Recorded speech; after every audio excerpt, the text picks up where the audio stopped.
नहमदुहु व नसल्ली अला रसूलिहिल करीम। कराची से हमारे पास सवाल है कि हारूत मारूत के हवाले से ये बयान किया जाता है, बाज़ लोग ये वाक़या बयान करते हैं, बहुत तफसील के साथ वाक़या है कि वो इंसानी शक्ल में जब आए तो उन्होंने एक औरत से बदकारी भी की और शराब भी पी, बहुत तफसील के साथ वाक़या है। तो हारूत मारूत के हवाले से हमारे अकाबिर उलमा ने क्या लिखा है, तो इस हवाले से जी तफसीर खाजिन में मौजूद है कि हारूत मारूत दो फरिश्ते हैं जिन्हें अल्लाह रब्बुल इज़्ज़त ने बनी इसराइल की आजमाइश के लिए मुकर्रर किया था, भेजा था। तो अवाम के अंदर इस तरह के जो किस्से, गलत किस्से मशहूर हैं, ये सब गलत हैं, बातिल हैं। ये औरत वाला किस्सा कि उन्होंने बदकारी की और शराब पी, ये बिल्कुल झूठे हैं, मनगढ़ंत किस्से हैं। इमाम अहले सुन्नत ने फतावा रज़विया जिल्द नंबर 26 में तफसील के साथ फतवा भी इस हवाले से लिखा है।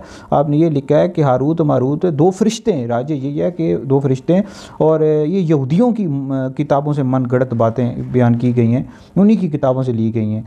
तो इस तरह का कोई भी जो है ना ये वाक़या दुरुस्त नहीं है कि वो बयान करते हैं कि बदकारी की, शराब पी, लिहाजा इस तरह का कोई भी वाक़या मौजूद नहीं है। तो इमाम अहले सुन्नत ने ये लिखा है फतावा रज़विया जिल्द नंबर 26 में कि हारूत मारूत दो फरिश्ते हैं, और इस हवाले से याद रखें कि जो फरिश्ते होते हैं वो गुनाहों से मासूम होते हैं, वो गुनाह नहीं करते।